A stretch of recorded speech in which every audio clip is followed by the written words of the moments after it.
The global lockdown has made for a huge jump in video calls, especially for Zoom. But they've also had their fair share of issues. That comes from growing from 10 million users at the end of 2019 to 300 million users now. So, now what? Well, here to talk to me about the Zoom boom is Chief Product Officer at Zoom, Oded Gal. Thanks for joining us today, Oded. Hi, thanks for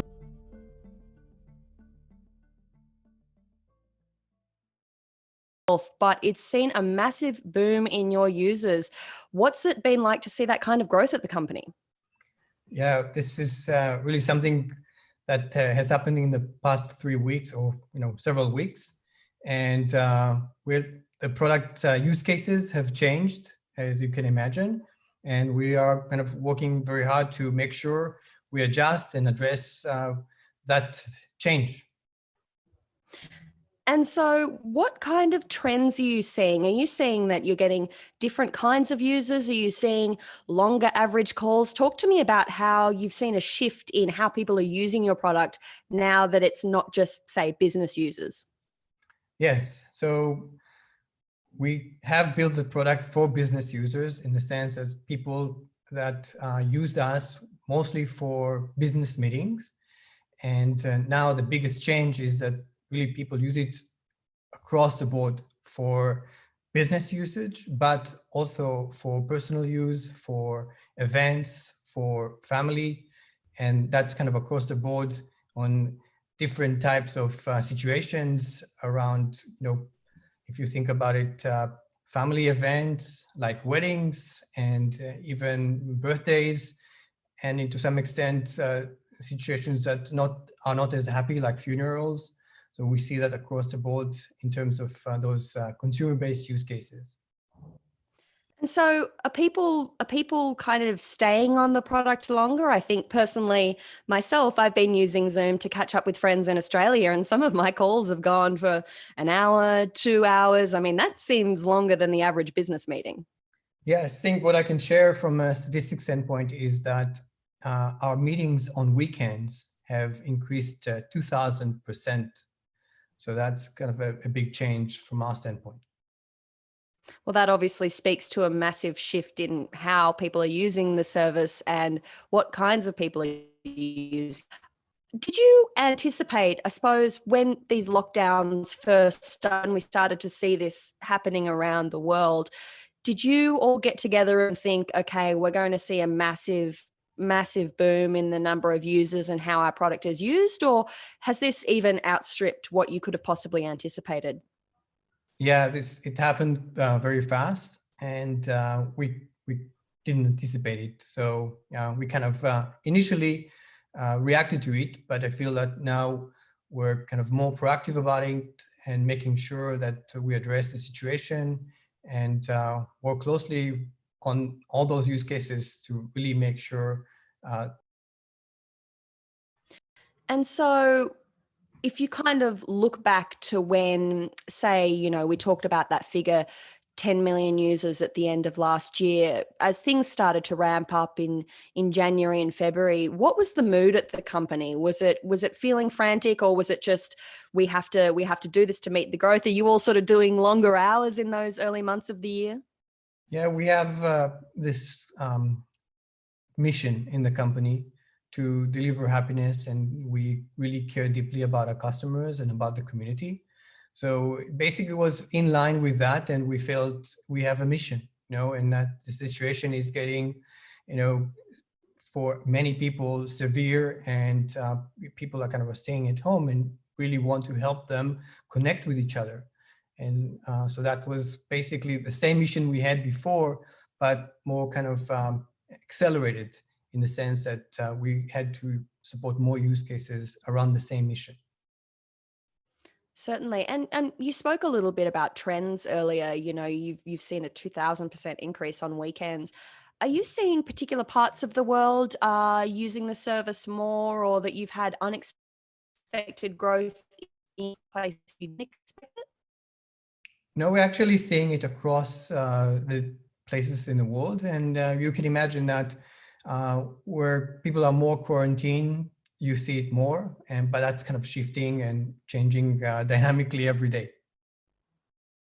Certainly. So, what have been some of the, I guess, key ways you've had to pivot, potentially really being a business focused company? That's what I think of when I think Zoom, or I certainly did last year. And now it's something that everyone is using socially. And so the use cases there are very different. And also, you've obviously got schools in the mix there with remote teaching. How does the company work differently now that it's having to address those different needs? Yes. So from a security and privacy standpoint, we had all of those settings already available, but the way we operated was with businesses that have an admin that kind of owns that account, and we would kind of train that admin, and that admin would push all those settings based on the organization needs to the different employees in that company that was using Zoom. Now, with people that are mostly individuals, mostly consumers, we can't just rely on that. And that's why we have done some work to, one, change the defaults overall so that it fits kind of an overall type of usage, but also expose some of those features front and center in the UI itself. And that's where we added additional icon for security, where people can just with one click access those features and make sure their meeting is safe. And I'm glad you brought up security, because obviously when a company is growing so massively, we saw the figures in March, it was 200 million users. And now we have the announcement of 300 million users. That's 100 million new users in the space of less than a month. So that's obviously brought a lot of security concerns. And that's been a lot of the publicity the company's had in the past few weeks. What have been some of the key things that you've learnt about your approach to security, and some of the key things you've taken away from this kind of negative reaction and this realization that there were potentially some teething problems there? Yeah, I think, based on our kind of business approach, where we kind of relied on the IT to take care of that. So one aspect of it is, we can't do that anymore. We have to really kind of educate our users directly rather than rely on an admin to do that. And two, kind of also in terms of our approach and our mission to build frictionless video communication, we really need to add to that, the security and frictionless, in addition to kind of providing that capability of video communication. It has to have those capabilities in place as well. So, one of the things we saw a week or two back was this proposal from your CEO of a 90-day plan to reallocate resources within the company to fixing security and privacy issues. What were some of the major focuses? And I guess we could pull out some of the stories that consumers might have heard of. They might have heard of Zoom bomb, when someone to call you wanting them there. You might have heard of, some of the data breaches. There were a number of issues. What were the key focuses that you really knew that you had to address? So one is, of course, the configuration of the meeting itself. So what I mentioned in terms of fixing the setting and changing the defaults and exposing the features that we already had. The other is what we've recently announced, and that's the ability to have a higher level of encryption. And that's something that we are releasing right now, and makes our solution really, the top state of the art encryption that makes users kind of feel more kind of trusting our solution in that point. So that's the second one. And in general, putting more of a kind of focus on that, and making sure the whole team across the board at Zoom is focusing on that aspect of security and privacy. So I want to talk about encryption. That was one of the big stories we heard, that the company had previously said that it was using end-to-end encryption for communications. But then we had a blog post a few weeks ago saying, well, actually, this is how we define encryption. Maybe we were using end-to-end as a phrase differently in terms of how people might commonly use it. I'm interested to know this new encryption upgrade that you've brought with the 5.0 security upgrade. What's new about this encryption, and can consumers know that their messages are encrypted end to end, or is it a variation of that still? So just to make sure people understand, for a service like us, end-to-end encryption is not something that is a standard. Uh, Google, Microsoft, and the other services don't provide end-to-end encryption for a kind of video conferencing service that supports a large group of people, especially for businesses. Just kind of to set the stage, this is kind of for this type of service, it's not the standard, and we are basically on par with the rest of the other services. What we've done in terms of our encryption is we are now choosing a higher level of a standard, a protocol for encryption. We used what is called ECB, and now we're moving to GCM. That is considered the top standard for encryption. Okay, and do you think that, you mentioned the landscape of other businesses and where you sit within what your competitors are doing?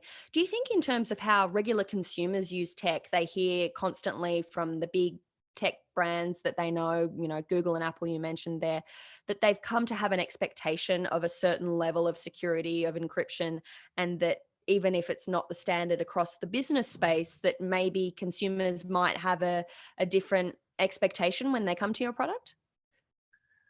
Right now, there shouldn't be any concern around the type of encryption that we provide for consumers.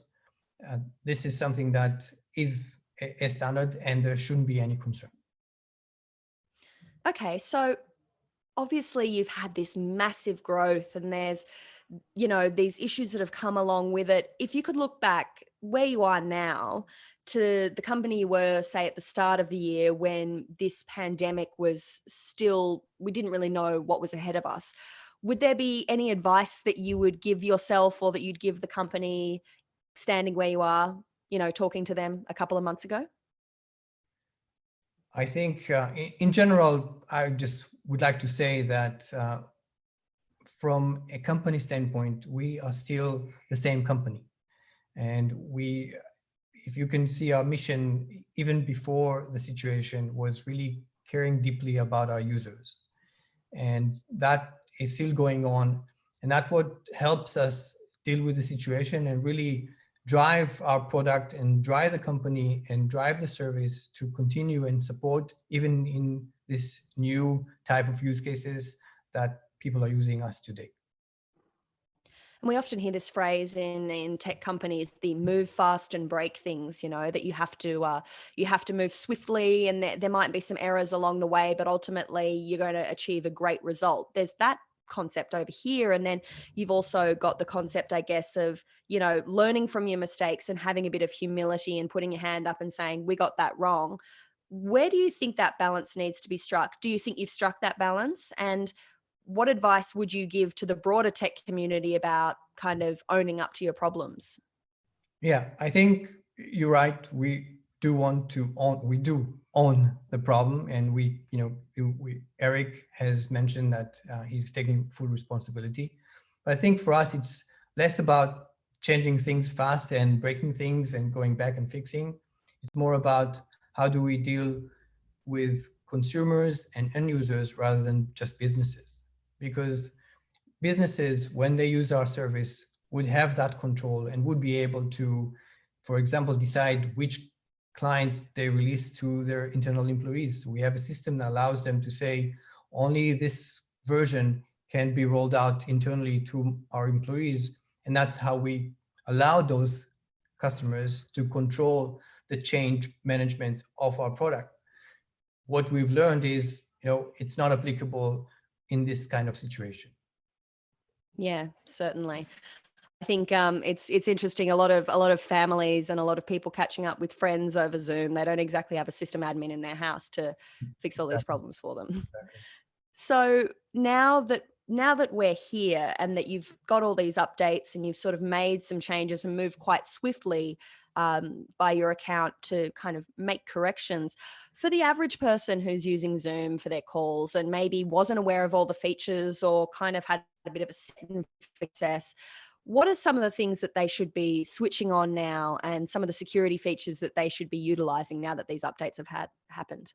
Yes, definitely. Let me kind of mention a few. So first of all, the virtual background is one that is, on one side, it's kind of a fun feature, but also has security implications in the sense that if you have, a room that has other people in it, or if you really want to make sure that you don't expose any private information that is behind you, you can always use the virtual background, and you can actually make it a fun experience. If you want to choose different backgrounds, you can switch from one to another, and you can kind of show yourself, for example, being on the beach and showing your screen, and you can have different sceneries that you can share. So those are the things that really, on one side, make it a fun experience, but also provide some privacy for our users. The other feature I would recommend is the waiting room feature that really allows people to control who they admit into the meeting. And so instead of coming in directly into the meeting when having that leak out, you can basically send them to a type of a lobby, and you're notified that that person is waiting for you in the lobby. You can see their name and kind of vet them out before you bring them into your meeting. And the third one in general is just kind of have passwords, right? That's kind of a common practice. And we kind of want to encourage people to use passwords to lock their meetings so that people don't accidentally join their meetings. And you mentioned virtual backgrounds there. What's been your favorite, either the one that you use or the best one that you've seen other people using? Well, I've seen a lot of people really putting images of locations they've been in the past, with the mindset that, yeah, one day this whole thing will go away and they'll be able to go back to those places they've been in the past. So that's kind of an interesting phenomena. For sure. I mean, I personally, before we had this call, I made sure that there was nothing super messy in the background. Definitely living in my house for weeks and weeks, the mess has started to creep in. So that's the benefit of a virtual background for me. Are there any other, tips and tricks that people should be thinking about to get the best out of their Zoom calls? I'm thinking about a lot of people at home now might not have the greatest internet connections. We're all at home, and our at-home infrastructure might not be the best. So are there any kind of final tips to just make the experience better, seeing as we're using it so much more? Yes, sure. So one aspect is lighting. So it's really important, for example, not to sit behind a window that brings light behind you. Have the window in front of you, or sit in a room where the window is on the side. That's kind of one aspect of it. We also recommend, if you have kind of an older computer, buy an external camera. And so you can use an external camera that provides better handling of the image, lights, and it usually does even have a microphone that you can use on that camera. That's one more. And then I would say, in general, if you have the capability to move around the house and find the spot where the Wi-Fi is working well rather than a spot where it doesn't, I would make sure, and you can do like a speed test. If you Google speed test, you will get there, and you can find and make sure the speed test is right for you ahead of joining a meeting. And do you think that now that we've sort of learnt so much after being in lockdown and you've seen your users grow, do you think that all the ways we've used this kind of remote technology or teleconferencing, or Zoom in particular, but also I guess other technology uses, do you think we're going to take these things with us as we get out of the pandemic and out of lockdown? Do you think the way we use Zoom now is going to stick around with us into the future when we don't have to be inside our houses all the time? I think things will not be exactly the same, because today it's extreme and people are forced to stay at home. But in many situations, people will just prefer to stay at home and work from home. For example, if someone is commuting 2 hours a day to get to the office, maybe they'll think, it doesn't make sense. Organizations will be more open to that person staying at home and working from home. So in that situation, maybe they will come 2 days a week to the office, and the rest of the day they will stay at home and work from their home office.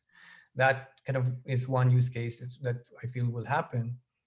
And then kind of in general, remote learning, right? In many cases today, people will not having or getting the right access to education because they couldn't get physically to that location.